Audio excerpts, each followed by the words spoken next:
5 minit lama tu. Sakit jiwa tengok. 5 minit ni.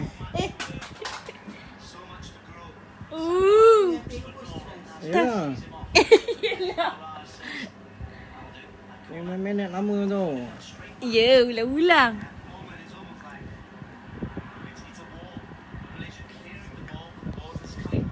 Dia hantar je.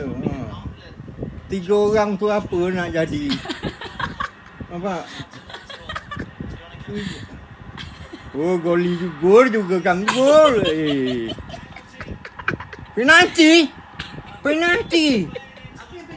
Habis kau habis.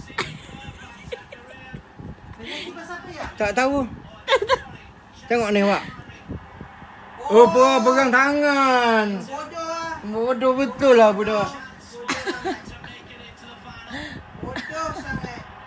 Bukan salah. Budak ni. Alamak, memanglah. Dia yang kena tangan dia pegang. Stress, don't tengok stress. Memang bodoh lah. 5 minit habis lah kau. Harap tegur lah. Harap dia okey. Tu je. Macam mana boleh pegang ya? Dia berebut tu tadi. Tengok. Dia angkat tangan, terkena lah tu. Tak, sengaja Kak. Memang sengaja pegang. Nampak sengaja pegang. Dah dekat je.